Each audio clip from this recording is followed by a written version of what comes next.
विद्या हो गया, स्वयं को अपने को धीर मान है तो विद्या के अंतर, लेकिन अपने को धीर मान रहा है। पंडिता पंडितम अन्य माना, और अपने को पंडित भी मान रहा है, मतलब ज्ञाता मान रहा है। ऐसे मूढ़ पुरुष, क्या कहा गया, दंद्रम्य माढ़ा, यह पर्यंत मूढ़ा, ये जो मूढ़ पुरुष हैं, दंद्रव्य माढ़ा का मतलब अंधेरे इसमें दंद्रव्य माढ़ा का अर्थ बताया क्या है, देखो। इत अर्थ कुटिलम अनेक रूपाम गतिम इक्षन्तो जरा मरण रोगादि दुख ही पर्यंत पर गच्छन्ति। मतलब जो कुटिल है, अनेक रूप बदलने में होशियार है, कुटिल है, और जो बारंबार आते और जाते हैं, किसे, जरा मतलब वृद्धावस्था, मरण, रोग आदि दुखों को सहते हुए पर्यंत पर गच्छन्ति, ऐसे मूढ़ लोग जो जाते हैं। मतलब एक प्रकार से भगवान ने यहाँ पर जमराज जी ने गाली दिया कि जो मूढ़ होते हैं, यह यहाँ पर वैसे तो नचिकेता की तो प्रशंसा कर रहे हैं, क्योंकि नचिकेता जो है श्रेय भाव को अपना लिया है और उसके लिए उसको योग्य करार दिया। तो यह कह रहे हैं बाकी जो अविद्या के अंतर्गत ही जी रहे हैं, अविद्या से ही पले पोष रहे हैं, वह क्या है, वह मूढ़ कैसे हैं, दंद्रव्य माढ़ा। वह यही कहा गया ना, यह भगवान शंकराचार्य जी ने ही कहा है, पुनरपि जन्मम पुनरपि मरणम पुनरपि जननी जठरे शयनम, यह संसारे बहुत दुस्तारे आयु मुरारे पर। बारंबार जन्म लेना, बारंबार मरना, पुनरपि बारंबार माता के गर्भ में जाना, यही तो ज्ञानियों का ही काम है। जो भी है तो बारंबार जन्मेंगे, मरेंगे और माता के गर्भ में जाएंगे। ये संसार में क्या है, यह दुख रूपा है बहुत, इस संसार है। पुनरपि जन्मम पुनरपि मरणम पुनरपि जननी जठरे शयनम, ये संसार है आयु मुरारे। और फिर भगवान की प्रार्थना कि इससे हमें उबारो। लेकिन कैसे उबारेंगे, क्योंकि यह लोग तो उसी में घिस पिट रहे हैं ना, उसी में, यह अज्ञान में ही उनको आनंद आ रहा है, अपने को अहं को नहीं झुका रहे हैं ना, अहं को नहीं झुका रहे हैं। क्यों, यह अज्ञान के कहते हैं। अज्ञान को जब इसका डिफिनीशन करते हैं तो इसका परिभाषा में 5 चीज़ें आती हैं। अज्ञान एक तो अनादि है, मतलब इसका प्रारंभ नहीं है, कहाँ से हुआ, अनादि काल से चला आ रहा है। यह जीव इसी अनादि काल से चला आ रहा है, इसका कोई जोड़ तोड़ नहीं है, इसीलिए तो बारंबार पैदा हो रहा, बारंबार अनादि। आनी वर्चनीय, इसका वर्णन भी नहीं कर सकते, न तो इसका पता है कब से यह आ रहा है, हमारे अंदर है, न इसका हम वर्णन कर सकते हैं। और तीसरा बताया, यह त्रिगुण रूपा, यह 3 गुण वाला है। कौन कौन 3 गुण, यही सत्य गुण, रजोगुण और तमोगुण। यह तीनों गुणों से बांधता है। सत्य गुण से प्रेम से बांधता है, वह चाहे घर वालों का या अन्य सुख वस्तुओं का सुख, उससे बनता है। रजोगुण से वो कैसे बनता है, तृष्णा से बनता है कि हमें यह भी चाहिए और चाहिए, यह भी चाहिए, उससे बनता है। तमोगुण से वह निद्रा और आलस से बनता है। और रजोगुण और तमोगुण, इन तीनों से बनता है। तो यह पहला हो गया अनादि, दूसरा हो गया अनिवर्चनीय, तीसरा हो गया यह त्रिगुण रूपा, और चौथा हो गया कहते हैं भाव रूपा। भाव रूपा में गुरुदेव कहते हैं कि इसमें बहुत शास्त्रार्थ है, क्योंकि कुछ लोग तो इसको मानते ही नहीं, कहते हैं वह तो अध्यस्त सिर्फ यह एक प्रकार से भाषिक सत्य है, तो यह वास्तव में है ही नहीं। लेकिन हमारे गुरु शंकराचार्य जी ने इसको कि बिना इसके तो काम ही नहीं चलेगा ना, इसको तो मानना ही है। और पांचवा आता है कार्य रूपा। कार्य रूपा में इसका कार्य क्या है? पहला इसका कार्य है, कैसे पहचान करोगे? इसकी पहचान करने के लिए आपके पास है पहला कि जिसके अंदर अहम की वृत्ति पैदा होती है, अहम की कि मैं, यह मेरा, यह मैं मेरा, या तू तेरा, समझ जाइए कि वहीं पर यह अज्ञानता के अंदर है। और ऐसे देखेंगे तो अपने कुल 7 अरब की जनसंख्या है शायद वर्ल्ड में, 7-8 करोड़, और अब 8 भी पहुंच गया होगा, तो कोई बढ़ता ही रहता है। दिन पर दिन करोड़ों लोग पैदा हो रहे हैं, मर रहे हैं लाखों लोग, तो बढ़ ही रहा है। तो उसमें से कितने होंगे? अरे लगभग सभी हैं, 0.00001% हैं जो कि अपने ज्ञान में, अपने स्वरूप में स्थित हैं। हमारे गुरुदेव जैसे बहुत कम लोग हैं, बाकी सभी लोग तो उसी में रुचि बच रहे हैं, वही उनको अच्छा लग रहा है। तो मैं मेरा, मैं या मेरा या तेरा, या मैं या तेरा, और यहीं से फिर यह मान की जो वृत्ति पैदा होती, मैं अहम की वृत्ति, और यह अहम की वृत्ति फिर बाद में अभिमान में बदल जाता है। अभिमान और अहम में थोड़ा सा अंतर है, थोड़ा सा क्या, वहाँ पर नीचा दिखाने की होती है, अगले को नीचा दिखाने, दूसरे को नीचा जाती है, तो वह अभिमान उस चीज़ का अपना एक वो हो गया। नहीं तो केवल ही अहम है तब तो चलो फिर भी चलेगा, भैया आपको आपका ठीक है। लेकिन जब वह किसी व्यक्ति को उसके अंदर कुटिलता आ गई, किसी को नीचा दिखाने के लिए वह कार्य करता है, तो वही अभिमान के रूप में फलित हो जाता है। तो इस प्रकार से वहीं पर जन्म होता है राग और द्वेष का। हमसे ही भाई यह मैं, यह मेरा, तो जो मेरा होगा उससे प्रेम करेगा, और यह तू और यह तेरा, तो तेरे से द्वेष करेगा। तो यहीं पर राग द्वेष इसकी उपस्थिति है। और इस राग द्वेष और इनका मूल का और कारण फिर जाओगे तो अंत में शोक और दुख होता है, और बाकी इसका सारा परिवार की वृद्धि हो जाती है। क्या क्रोध, लोभ, मोह, मद, मत्सर, सब इसके परिवार में हो जाते हैं।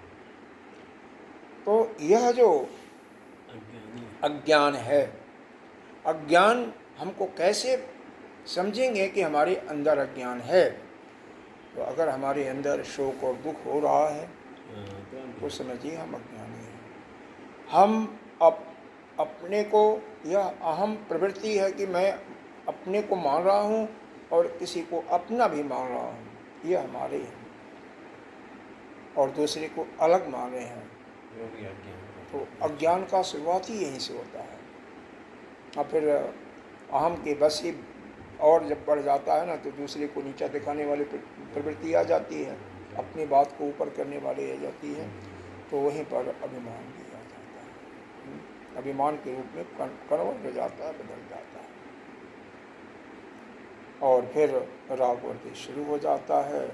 क्रोध, लोभ, मोह, मद, मत्सर, पूरा परिवार इसका फैल जाता है। तो सबका मूल कारण इन सबका अज्ञान है, अविद्या ही है। अविद्या का ही यह शोक दुख, मतलब शोक का कारण, शोक मोह का कारण तो अविद्या ही है, लेकिन और उसका भी कारण मूल क्या है? वही कि हम अपने को अज्ञानी समझ रहे हैं, लेकिन जानते हुए भी हम अज्ञान को दूर करने का कोई उपाय नहीं करते, क्योंकि कह रहा ना हम पंडित हैं, पंडित अपने को मान रहा है ना, पंडित मान रहा है लेकिन पंडित वाली बात तो नहीं कर रहा है। हाँ, शास्त्र कुशल भी मान रहा है। तो शास्त्र कुशल है तो अच्छा है भैया, शास्त्र कुशल तो होना ही चाहिए। तो वह शास्त्र कुशल है, ठीक है, लेकिन उसके अंदर जब शोक दुख हो रहा है, शोक और मोह हो रहा है, राग द्वेष हो रहा है, तो इसका मतलब तो अज्ञानी है। तो उसको अपने इस अज्ञान को दूर करने का उपाय तो सोचना चाहिए ना। हाँ, गुरु के पास जाए और गुरु के पहले तो अपने अंतःकरण को शुद्ध करे।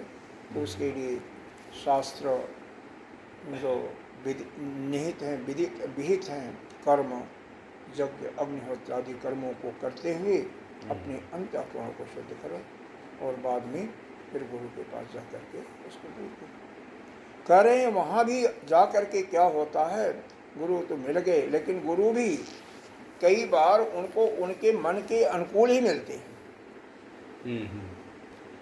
जैसे चेला वैसे ही गुरु मिलते हैं। अगर उसके अंदर अज्ञान है, वो अपने को अहम को हर समय ही करता है, शोक मोह में है, तो दूसरा भी उसी तरीके से मिल गया तो फिर वह क्या सीखेगा? अगर नहीं, गुरु मिल भी जाते हैं, अच्छे ज्ञानी भी गुरु मिल जाते हैं, तो पहले बात तो क्या होती है कि वह अपने अंदर इतना ज्ञान से भरा हुआ है कि उसको धारण ही नहीं कर पाता, समझ में नहीं आता, समझ में नहीं आता कुछ, तो क्या करें? और कुछ को ऐसा होता है कि समझ में तो आता है, समझ में तो कुछ आ रहा है, लेकिन वह अपने उस अहम के कारण से उसको अपने अंदर धारण कर नहीं पाता। कारण कि उसका उस अपने संत पर, गुरु पर पूर्ण श्रद्धा नहीं है। जब तक श्रद्धा और विश्वास, श्रद्धा का मतलब ही है, तत्वबोध में इसकी परिभाषा दी गई है, शास्त्रेषु गुरु वाक्येषु दृढ़ सत्य बुद्धिया। सत्य बुद्धि जब तक नहीं आती है तब तक उसके अंदर वो कुछ नहीं होता है। गुरु क्या होता है कि गुरु जब चोट करती है ना, उसको जब अपना लेते हैं तो चोट करते हैं, और चोट को जब वो सहन नहीं कर पाता है, उसके अंदर प्रमाद आ जाता है, संशय आ जाता है, तो वो ज्ञान को कैसे अपनाएगा? जहाँ भी किसी के अंदर अपने आचार्य के प्रति भी संशय की दृष्टि से देखेगा, पूरा श्रद्धा नहीं होगी तो कुछ नहीं समझ सकता, समझ ही नहीं सकता। दूसरी बात, अपने को तो सोचता है ज्ञानी ना, मैं तो शास्त्र निपुण हूँ, और क्या कहा जाए, यहाँ पर हमारे ही ब्राह्मण समाज के लोग, ब्राह्मण लोग जो है, पंडित लोग, वो भी जैसा भगत होता है वैसा ही करा करके अपना काम करते हैं। अगर उनका जजमान कहता है पंडित जी हमारे पास समय नहीं है, 10 मिनट के अंदर, आधे घंटे के अंदर शादी करा दो, हाँ कोई बात नहीं, आप बैठिए, शादी हो जाएगी। एकदम बताइए किस वेद में है कि 10 मिनट के अंदर शादी हो सकती है? हम लोगों ने देखा है कि पूरी रात समाप्त हो जाती थी शादी में, सवेरा हो जाता था। आजकल के अनुसार किया तो आजकल माला हो गया, 5 मिनट में पूजन हो गया, उसके बाद माला जयमाल हो गया, बस हो गया, शादी हो गई। कहीं हवन हुआ तो हुआ, नहीं हुआ तो कोई बात नहीं। सत्यनारायण स्वामी की कथा भी करते हैं पंडित जी, कम से कम 10 कथा तो एक दिन में कर देते हैं, जबकि एक कथा में भी अगर ठीक रूप से करें तो 2 घंटा तो लगेगा ही कम से कम। बस कर दिया, हो गया, अरे आधे घंटे तो आरती में लग जाता है। तो यहाँ पर 2 चीज़ हो गई, एक तो उसके समझ में भी नहीं आता ज्ञान के कारण, तो वह एक अलग हेतु हो गया, तो उसकी बुद्धि उतनी प्रखर नहीं, इसे समझ में नहीं आ रहा। दूसरा हेतु है कि वह जानता तो है, हाँ वो जानता है, ज्ञान है प्रखर, कुछ बुद्धि उसकी ठीक है, लेकिन वह अपने अहम में इतना चूर हो जाता है कि वह गुरु के प्रति निष्ठा ही नहीं बना पाता है, श्रद्धा ही नहीं बन पाती है उसकी। इसीलिए क्यों, साधन चतुष्टय से संपन्न तो है ही नहीं, साधन चतुष्टय से संपन्न होता तो कोई दिक्कत नहीं। तीसरी बात ये भी आया है कि इस शास्त्र को पढ़ाने वाले आचार्य ही नहीं मिलते।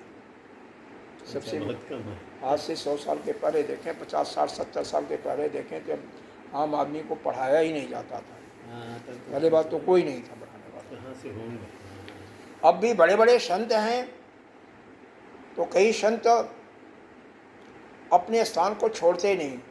जब वृंदावन में जाइए, ऐसे नहीं, बहुत बड़े अच्छे अच्छे संत हैं हरिद्वार में भी, तो वह किसी को कोई पढ़े या जानवर में जाए उनसे कोई लेना देना किसी को नहीं। बस अपने राम में रहते हैं। पहाड़ गुफाओं में जो रहते हैं वो भी अपने राम में, अपने स्वरूप में मस्त रहते हैं। कुछ ऐसे होते हैं कि वह पढ़ा ही नहीं सकते, लिख तो सकते हैं लेकिन पढ़ा नहीं सकते। उनका तो बहुत कम ऐसे होते हैं कि जो लिखते भी हैं, पढ़ाते भी हैं। प्रवचन करने वाले मिल जाएंगे जो भागवत और रामायण रामचरितमानस का प्रवचन या शिव महापुराण का कर दिया, देवी महाभागवत का कर दिया, तो ऐसे तो मिल जाएंगे, ऐसे हजारों मिल जाएंगे। छोटे छोटे बच्चे भी करते हैं, छोटे छोटे बच्चे 12 साल के, 14 साल के करते हैं। लेकिन इस शास्त्र को पढ़ाने वाले गिने चुने जगह पर आम पब्लिक को पढ़ाया जाता है। हमारे गुरुदेव बताते हैं, और गुरुदेव के हमने खुद वो तो बताते ही, हमने देखा भी है। एक तो ऋषिकेश में कैलाश आश्रम है, दूसरा शिक्षक साधना सदन है अपना हरिद्वार में, और हमारे गुरुदेव जी पढ़ाते हैं। इसके अलावा उधर कहीं नहीं है। फिर इधर बनारस में जाइएगा तो वहाँ पर है कुछ जगहों पर, बस इन्हें गुने साउथ में कुछ जगह पर इन्हें गुने स्थानों पर, बाकी जगह तो पढ़ा विद्या नहीं। अरे यहीं बॉम्बे में देख लो ना, है आश्रम तो बहुत है, लेकिन इस तरह का नहीं, लेकिन कहाँ पढ़ाई होती है? इस प्रकार की विद्या नहीं पढ़ाई जाती है, प्रवचन के रूप में पढ़ाई जाती है। कोई प्रेमपुरी आश्रम में नहीं, प्रेमपुरी आश्रम में तो पढ़ाई जाती है। हाँ, प्रेमपुरी वो भी चूँकि उसमें शिक्षक बदलते रहते हैं हमेशा, तो कंटिन्यूटी कोशिश करते हैं वो, लेकिन फिर भी कंटिन्यूटी वो भंग हो जाता है।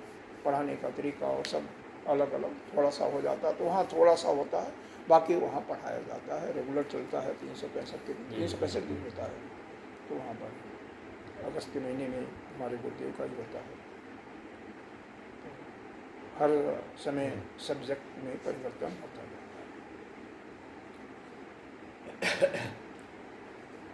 तो इस प्रकार से इस विद्या का ज्ञान, भगवान ने खुद कहा है, मनुष्याणाम शास्त्रेषु किंचित एतद् सिद्ध है। कोई हजारों में से कोई एकाध पुरुष इस रास्ते पर चलता है, कोई एकाध। और एतथा सिद्धानाम कश्चित एतद् वेति तत्वतः। और इन हजारों जो इस रास्ते पर चलते हैं, कहीं उसमें से एक आध तत्व को जान पाता है। तो और अगर हम इसका मतलब, इसका मूल कारण क्या है? अविद्या। अपना अहम की जागृति भी होती है विद्या से। अहम की जागृति कहाँ से हुई? पैदा हुआ वह उससे, अविद्या से। प्रमाद है, प्रमाद के कारण से। प्रमाद का मतलब क्या है? यहाँ पर प्रमाद का अर्थ कुछ अलग ही है। प्रमाद का यही कि सब कुछ जानते हुए भी शाब्दिक अर्थ ही होता है, समय पर उसको आपको ध्यान ही नहीं आया क्या कहना था, क्या नहीं कहना था। सही बात। किसी से बात वही कुछ कहना था लेकिन नहीं आया, वही प्रमाद हो गया। लेकिन यहाँ पर प्रमाद का आगे जा कर के दूसरे श्लोक में इसका वर्णन करते हैं। प्रमादम कुर्वन्तम, कैसे? पुत्र पशु आदि पिरोजन एषु आसक्तम मनसः तथा वित्त मोहेन वित्त निमित्ते न अविवेकेन मूढ़म तस्मात् शत्रम संतम। मतलब जिनका यहाँ पर प्रमाद का अर्थ बताया गया है, जिनका पुत्र पौत्र पशु आदि में ही मन आसक्त है।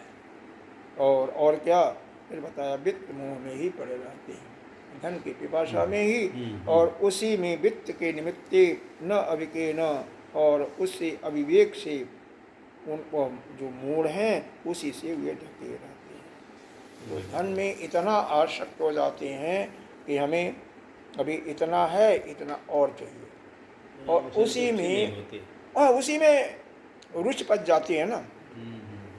अरे आप यहीं पर देखिए, अपने सोसाइटी में ही देखिए, कम से कम 100 तो होंगे ही, 100 में से शायद 1-2 निकल जाए कि मतलब उसको थोड़ा सा इस रास्ते पर चलते हैं। मेरे ख्याल से शायद एक आध और हो कोई, कहाँ होते हैं। और उसमें भी चलते हैं, उसमें भी बता रहे हैं कि अगर प्रमाद आ गया उनको, वह अहम आ गया, क्योंकि अज्ञान तो है, तो वह उसको गुरु के प्रति श्रद्धा उनकी नहीं बढ़ पाती, तो वह गुरु मिलने के बाद भी कुछ नहीं सीख पाती, कुछ नहीं कर पाती। तो धन द्रव्य माला का अर्थ है, आपको बता दिया कि ना, धन द्रव्य माला है कि कुटिल अनेक रूपाम गति, बारंबार जन्म मरण के चक्कर में पड़ते हैं, लेकिन फिर भी उनको इसका वास्तव में यह कहिए कि भान नहीं होता। जानते तो हैं, जान करके भी उसी में अपने महत्व को बनाए हुए हैं कि नहीं, हमें तो यही अच्छा लगता है, वही अच्छा लगता वही है, अच्छा अच्छा वही लगता है। कौन नहीं जानता है कि यह जो हमारे इंद्रियों के विषय में, भाई जो इस रास्ते पर चल गया वह तो जानता ही है ना, कम से कम कि अगर इंद्रियां अपने विषय में जाएंगे तो हमारे ही बुद्धि को नष्ट करेंगे, हमारे शक्ति को नष्ट करेंगे, हमारा धर्म भी नष्ट होगा, तेज भी नष्ट होगा, श्री भी नष्ट होगा। जानते भी जो हैं वह भी नहीं चल पाते ना। जो जान रहा, समझ गया, वह भी कहीं न कहीं कुछ न कुछ ममता ऐसी है कि वो ले करके डूब जाती है, आसक्ति लेके डूब जाती है। और आसक्ति यही है कि पुत्र पौत्र और पशु धन इत्यादि। आइए इसका भाष्य करते हैं। अंधे नियमी, और अंतिम वाक्य क्या कहा, अंधे नैव नीमाना तथा अंधा, जैसे अंधे के समान होता है ना। एक दिन आपको आपने इसके बारे में कहानी सुनाया था कि आग लग गई और उस कमरे में से बाहर जा नहीं सकता था बिना किसी के सहारे, क्योंकि उसको दिखाई नहीं देता था अंधे को। तो किसी ने हाथ पकड़ा दिया, दीवार का सहारा दे दिया और कहा कि भाई देखो, जैसे ही गेट आएगा तैसे तुम बाहर निकल जाना, गेट के सहारे से तुम बच जाओगे। लेकिन जब वह गेट के समीप पहुंचता है, गेट छोटा था, उसको पेट में खजली हो गई, हाथ वहाँ गया, हाथ वह छूट गया, फिर आगे बढ़ गया, फिर दोबारा चक्कर किया, फिर दोबारा यहाँ पर खजली हो गई, फिर इस प्रकार से वह चलता हुआ अंत में मर जाता है, नहीं जा पाता। तो उसी प्रकार से यह जो अज्ञानी लोग हैं, इसी संसार में रुसते पसते मरते और जीते हैं।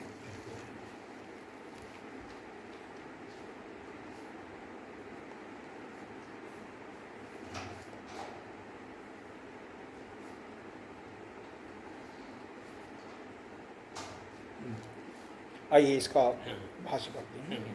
अविद्याम अंतरे मध्य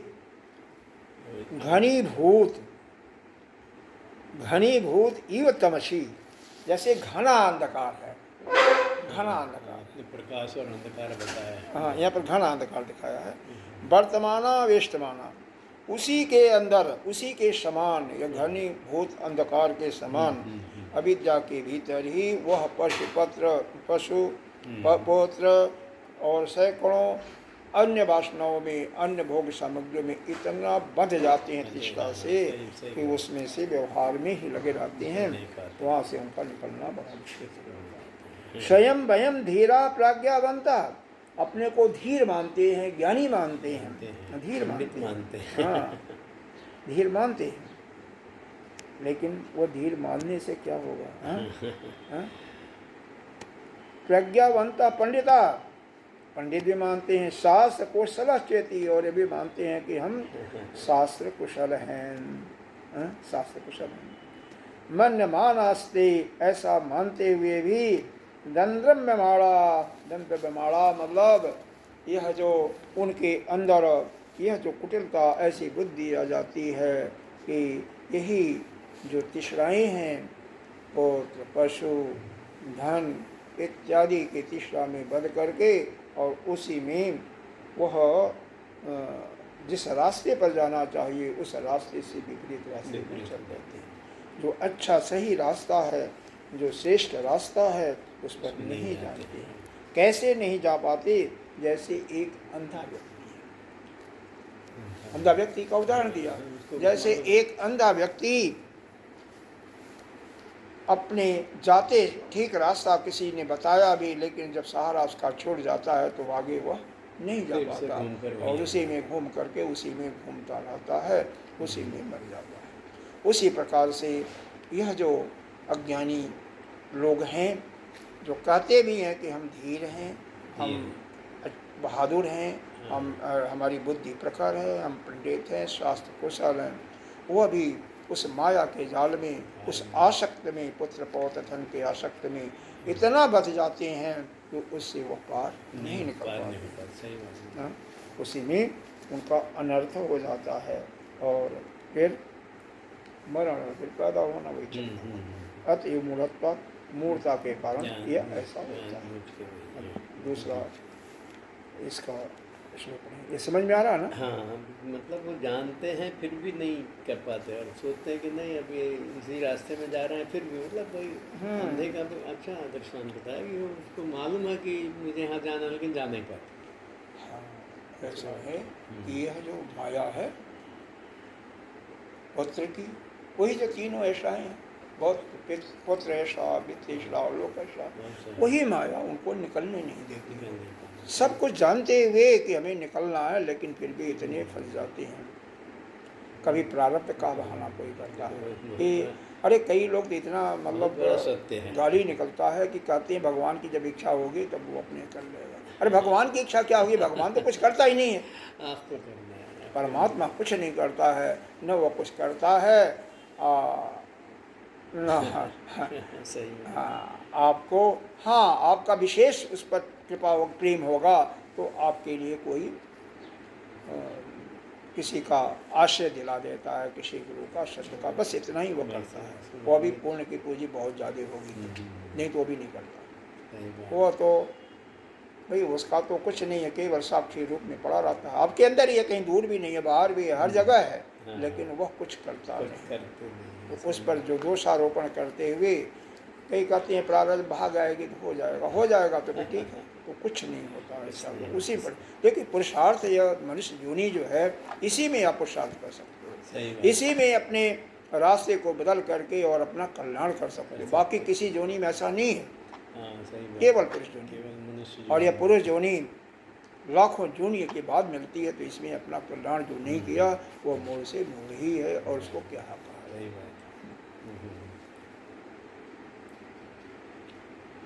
न सांपरायः प्रतिभाति बालम प्रमादयन्दं वित्तमोहेन अयं लोको नास्ति पर इति मानि पुनः पुनर्वशम उपपद्यते में।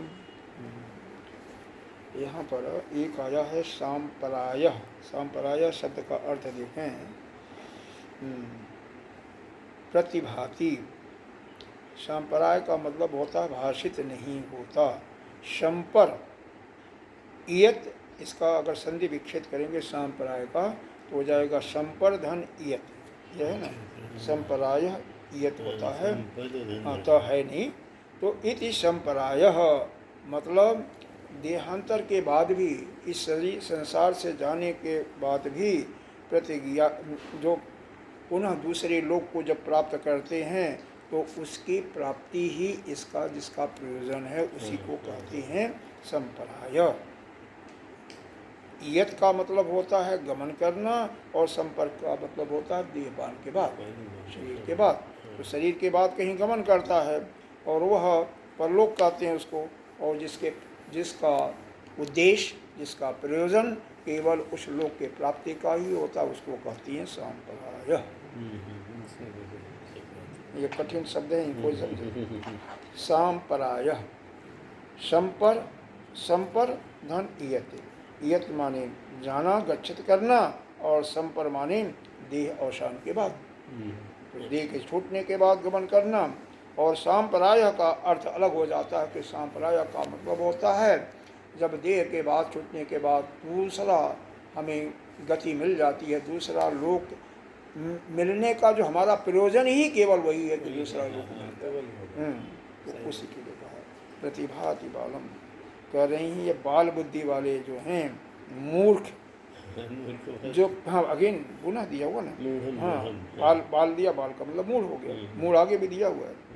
वित्त मोहने मूढ़म प्रमाद अंतम, वही प्रमाद का जो कि अभी बताया था, प्रमाद का मतलब अभी बताया था कि पुत्र, हाँ नहीं, प्रमाद का मतलब वैसे तो होता है, शाब्दिक अर्थ इसका यह है कि समय आने पर आप कुछ कहना चाहते हैं या करना चाहते हैं, करने के लिए जाना है, लेकिन आपको भूल जाते हैं उस समय, बाद में आपको ध्यान आता है। लेकिन यहाँ पर प्रमाद का अर्थ दिया कुर्वंतम पुत्र, एक बार बताया आपको, पुत्र पशु आदि प्रयोजनेषु आसक्तम मनसा तथा वित्त मोहिनी वित्त निमित्ते, जो जिसका चित्त जो है केवल पशु, पुत्र पढ़े ले लीजिए, पुत्र पशु धन इत्यादि में ही लगा रहता, उसी में आसक्त रहता है, उसी में आसक्त रहता है और उसके ही निमित्त काम करता, उससे वह इस लोक से बाहर, वो मतलब एक प्रकार से एक चक्र जैसे बताया था, कल या परसों बताया था कि चक्र चलता रहता है, तो वही उसी में पड़ा रहता है। अब वही व्यक्ति आसक्ति है, वैसे आसक्ति कैसे होती है, मोह होता तभी तो ना, भाई किसी को जब वो प्रेम करेगा या किसी से द्वेष करेगा तभी तो किसी से प्रेम होगा, प्रेम ज़्यादा उसी के बारंबार चिंतन करता रहेगा तो उससे आसक्ति हो जाएगी। द्वेष करेगा और उसका भी चिंतन करेगा तो वो दुश्मन के रूप में आ जाएगा, उसका क्रोध आएगा, उसका हिंसा करेगा, जो कुछ करेगा। तो यह दोनों जो चीज़ें होती हैं उनका मूल कारण अज्ञान है। लेकिन यहाँ पर होता क्यों है, तो यह जो हमारी यह बुद्धि होती है कि हमें जो हमारे पास है पुत्र पशु जायदाद धन इत्यादि यह बना रहे, उसी में हम इतना आसक्त हो जाते हैं कि अपने कल्याण का ख्याल ही भूल जाते हैं। बस वही हमें याद आता है, कुछ नहीं आता है। तो उसी को कहती हैं प्रमाद। वित्त मोहिनी मूढ़म, वित्त के मोह में, क्योंकि होता क्या है, एक दिन बताया था आपको, जिसके पास अगर 99,900 रुपया हो गया ना तो वो चाहता है एक और आ जा, 99,000 हो गया तो सोचता है कि 1,000 और आ जा, 1 लाख गड्डी अलग कर देंगे। हाँ, किसी के पास ये 990 हो गया तो सोचता है कि भाई 10 रुपया और आ जाते 1,000। हाँ, ऐसे ही चलता रहता है। तो यह उसमें इतनी आसक्ति हो जाती है, केवल एक चीज़ में नहीं है, परिवार में पशु घर इत्यादि जमीन जायदाद इत्यादि जो धन है उसमें सब में इतना वह रुचि जाता है कि उसका यही होता है कि एक ही प्रयोजन रह जाता है कि इसमें संसार से बाहर जा कर के हमें यह लोक मिल जाएगा, बस और कोई प्रयोजन नहीं है। अयम लोको नास्ति परितमानी, यह लोक है लेकिन परलोक नहीं है। पुनः पुनर्वशम उपद्रते में, ऐसा मानने वाला पुरुष जो है बारंबार मेरे ही वश को प्राप्त होता है। मतलब ऐसा जब मानेगा पुरुष ना, तभी तो मेरे वश में प्राप्त होगा, मेरे को प्राप्त होगा। तो इसका भाष्य देखिए, न संप्राय प्रतिभादी, उसे भाषित नहीं होता। संप्राय का मतलब भाषित नहीं होता, संपर्क का मतलब बताया देहपात के अंतर उसके प्रति गमन किया जाए, उसे संप्राय या परलोक कहते हैं। उसकी प्राप्ति जिसका प्रयोजन है वही शासन विषेद शास्त्रीय संप्राय है, जिसका प्रयोजन है। जैसे हम इसको ऐसे समझो, जैसे आप अग्नि यज्ञ करते हो हर एक यज्ञ के बाद एक प्रयोजन होता है, कौन सा लोक मिलेगा। तो वह यज्ञ करते हो, शास्त्र अनुसार करोगे तो यह अमुक लोक मिल जाएगा, जिस लोक की कल्पना कर रहे हो, जिस लोक के प्राप्त करने के लिए यज्ञ कर रहे हो। तो यह संप्रदाय का मतलब यही दिया कि भाई जब जिसकी आप कामना, आपका केवल एक उद्देश्य ही सीमित रह गया कि हमें अगला यह लोक मिल जाएगा, और वह लोक आपको उसके अनुसार काम किया तो मिल जाता है। तो बस यही है।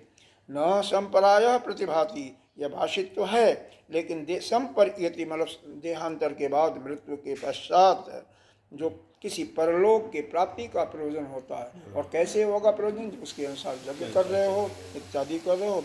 स च बालम अविवेकिनम प्राप्ति न प्रतिभाति, वह अविवेकी पुरुष के प्रति प्रकाशित नहीं होता है। यह भावना भी जो अज्ञानी होता है उसके अंदर यह भाव भी नहीं आता है। जब करने कहाँ करता है, देख लो पवई में देख लो कहाँ जगह कितना होता है।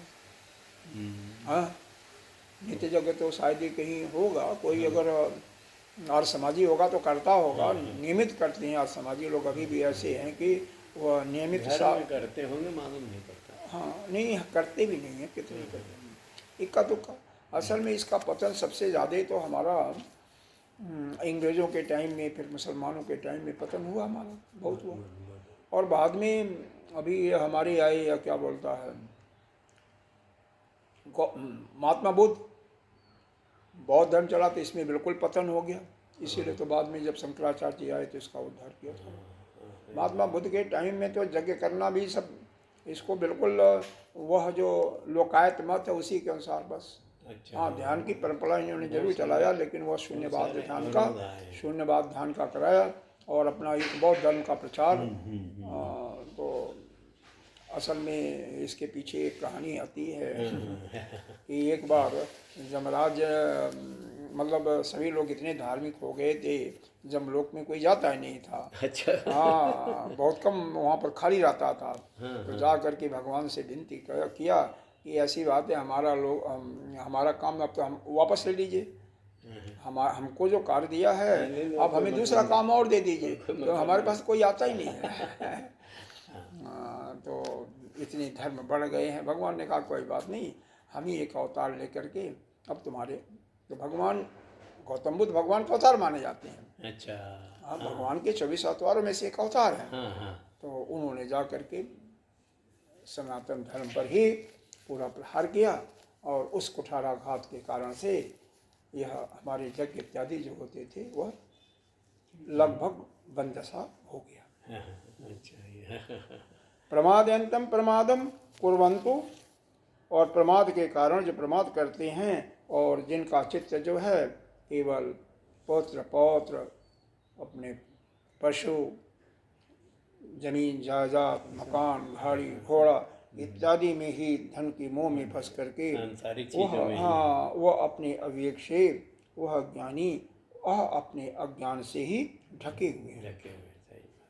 अवमेय लोको जो अयम दृश्यमान, यह जो लोग दिखाई दे रहा है जहाँ पर स्त्री और अन्य इत्यादि लोग हैं, बस यही है, उनको ही दिखाई देता जो हमारे पास है।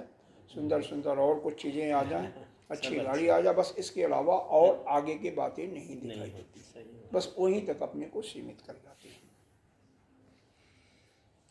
नास्ति परो दृष्टो लोक, इससे अन्य और कोई स्वर्ग इत्यादि लोक उनको नहीं दिखाई देता। लेकिन जो मननशील मानी पुनः पुनर्जनित्वा, जो इसको मानने वाला है, वह बारंबार जन्म लेकर के वह मेरी अधीनता ही करता रहता। अच्छा, जमराज कर रहे हैं ना, जमराज कर रहे हैं ना, तो वो कर रहे हैं मेरे पास आता जाता है, मैं उसका गर्दन दबाता हूँ, मैं भेजता हूँ, लाता हूँ। और वह जन्म मरण के लक्षण से दुख परंपरा ही आगू होता है। ये लोग प्रायः इसी प्रकार का है। मतलब सीधा सा इसका मतलब यही है कि यह अज्ञानी लोग,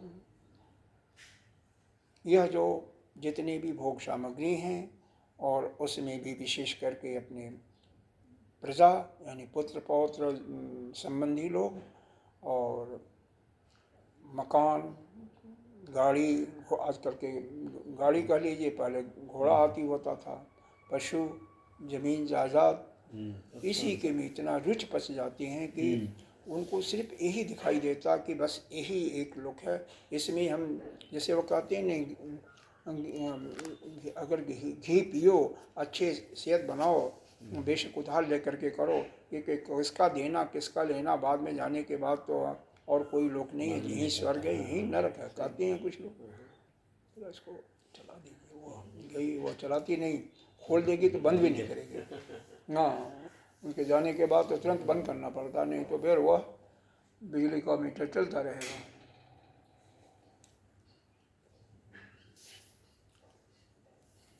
तो यमराज यहाँ पर यह कह रहे हैं कि आप तो इतने श्रेष्ठ हो कि आपने इस मार्ग को नहीं चुना, क्योंकि यहाँ पर तो बारंबार लोगों का यही होता है, क्योंकि उनकी आसक्ति होती है पुत्र में, पौत्र में, पशु में, धन में, घर में, तो बारंबार आते हैं जाते हैं और हमारे लिए वह वादन करते हैं।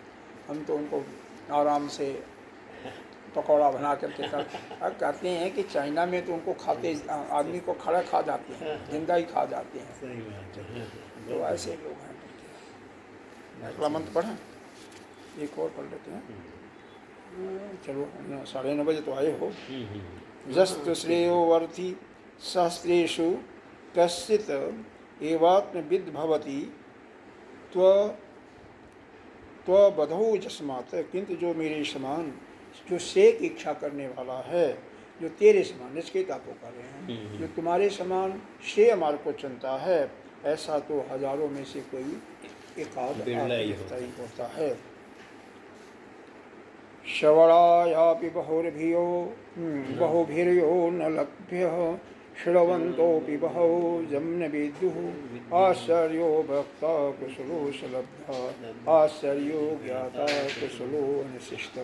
अनुशिष्ट पहले भी शब्द आया था, लास्ट में अनुशिष्ट का मतलब शिक्षित करना, मेरे को शिक्षित। श्रवणायापि बहुभिः, जो बहुतों को सुनने के लिए प्राप्त योग्य नहीं है। यह ज्ञान की बातें जो हैं, पहले शुरू में मैंने बताया था ना कि बहुतों को सुनने के लिए योग्य नहीं है, उनको प्राप्ति नहीं होता है। और श्रोवंतो भी बहवो च न विद्यु, और कई लोग सुनते भी हैं लेकिन उससे लाभ नहीं प्राप्त कर पाते। आश्चर्यो वक्ता कुशलो सलब्ध्वा, आश्चर्य इस बात की है कि कुशल वक्ता भी नहीं मिलते, नहीं समझा पाता नहीं मिलते ही नहीं, मिलते नहीं।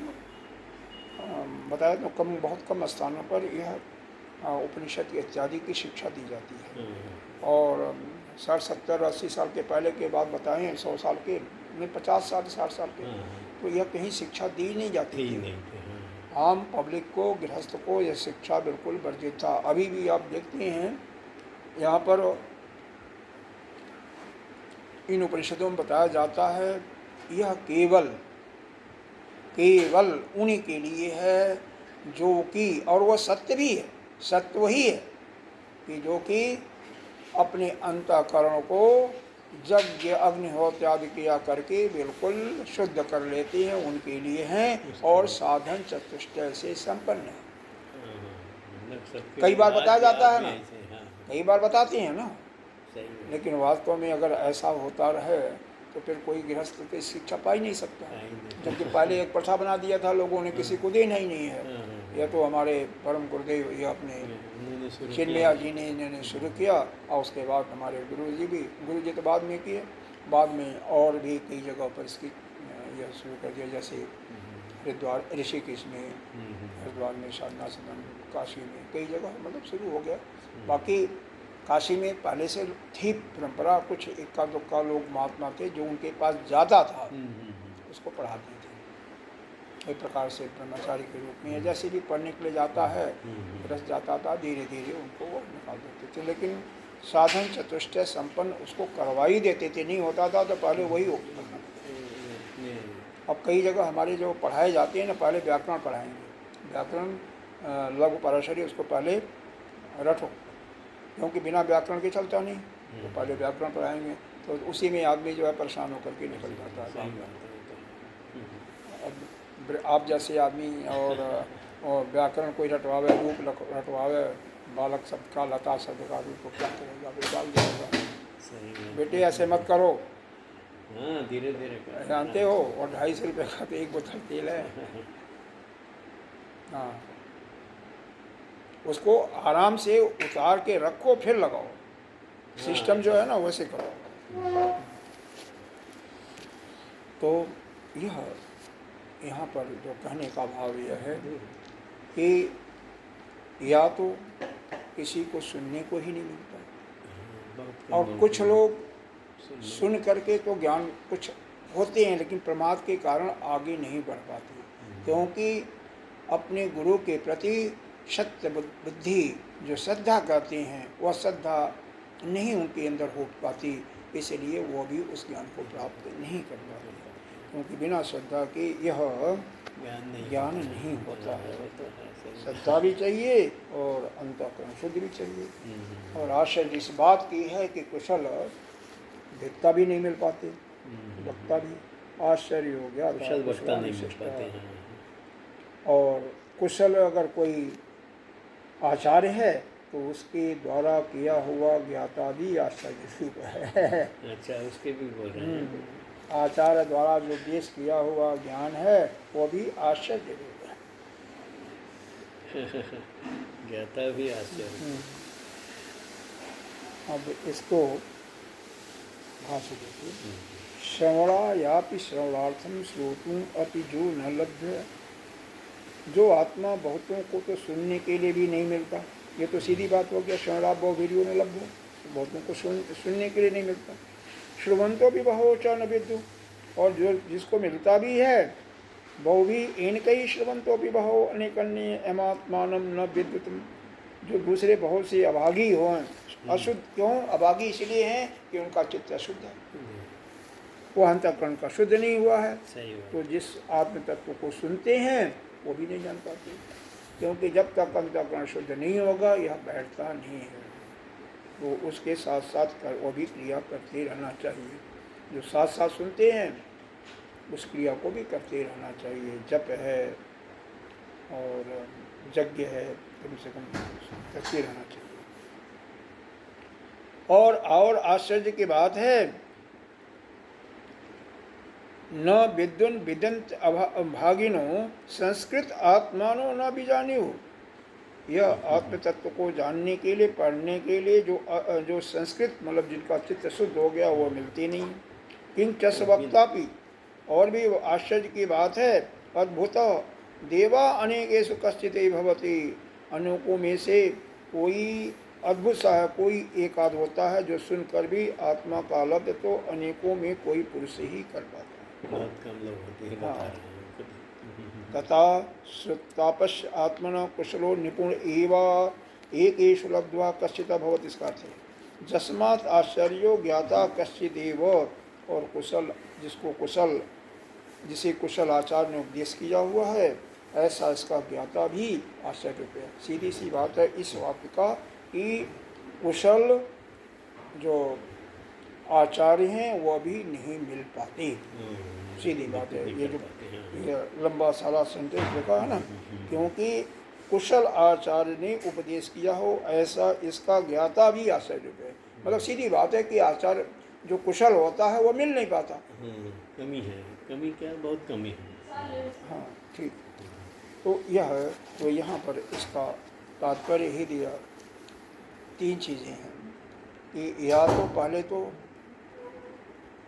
जिनको सुनने के लिए ही नहीं मिलता, सुनने के लिए ही नहीं मिलता। टिप्पणी में एक चीज़ और बताया है कि जो सुनते तो हैं, सुनते तो हैं, हाँ, लेकिन नहीं करते। श्रद्धा की कमी के कारण, श्रद्धा के अभाव के कारण, गुरु में या संत में पूर्ण उनकी श्रद्धा न होने के कारण, क्योंकि वह उनका अंतःकरण जो है मल से रंजित पड़ा हुआ है, अंदर जो है पाप वासनाएं पड़ी हैं, तो इस कारण से जब तक उनका छेद नहीं होता तो वह ज्ञान उनके अंदर नहीं, उसका अभ्युदय, उसका उत्पन्न, वह ज्ञान उनके अंदर उत्पन्न नहीं हो पाता।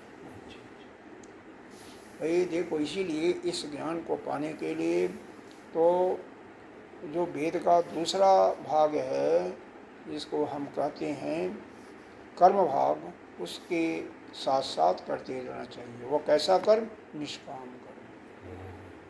यज्ञ अग्निहोत्र इत्यादि करते रहना चाहिए। और वो कैसे? जिसमें कोई संकल्प केवल भगवान के प्रसन्न होने के लिए हो, कुछ उनसे डिमांड न हो, उनकी कोई आपकी कोई इच्छा न हो। तो वास्तव में मूल चीज़ होता है कि सबसे बड़ी अपनी क्या है, इसमें मूल क्या है? अपनी इच्छा ही, कामना ही। जब तक हमारा कामना नष्ट नहीं होगा, और कामना नष्ट जब हो जाएगा तभी आप बिना किसी कामना के यज्ञ करेंगी, अग्निहोत्र आदि करेंगे, तो आपका अंतःकरण शुद्ध होगा। और अंतःकरण शुद्ध होने के बाद जब श्रद्धा भी आपके गुरु में होगी तो आसानी से आपको ज्ञान की प्राप्ति होगी। ये 3 चीज़ें आवश्यक हैं। और अंतिम चीज़ यहाँ पर बता रहे हैं कि कुशल वक्ता भी नहीं मिलते, कुशल वक्ता की भी कमी है। कुछ तो पढ़ाना ही नहीं चाहते, काफ़ी योग्य विद्वान हैं लेकिन अब पढ़ाना नहीं चाहते किसी को। क्यों? वह जानते हैं कि यह जो है इनका अंतःकरण अशुद्ध होगा, और उसको शुद्ध करने के लिए कोशिश नहीं करेंगे, इसलिए माथापच्ची करना ठीक है, उचित नहीं समझते। हाँ, अब कुछ लोग पढ़ा सकते हैं लेकिन लिख नहीं सकते, इसलिए पुस्तकों का अभाव होता है। धीरे धीरे पुस्तक प्रेस होने के कारण से बहुत मिल जा रहा है। और तो हर प्रकार के लोग हैं। कई लोग पढ़ाना भी नहीं जानते, और कुछ जानते हैं तो कहीं जाते नहीं, बस अपने ही स्थान पर पड़े रहे। तो इस प्रकार से इसका भी भाष्य भी समाप्त हुआ। और यह समझने के बाद, सुनने के बाद, ये 3 मंत्र जो आज हुए हैं, अपने अंदर से कम कामनाओं को समाप्त कर देनी चाहिए, क्योंकि बिना उसके आगे काम नहीं होगा। ओम पूर्णमिदः पूर्णमिदं पूर्णात् पूर्णस्य उच्यते पूर्णस्य पूर्णमादाय पूर्णमेवावशिष्यते। ओम शांति शांति। जब तक हमारी इच्छाएं समाप्त नहीं होंगी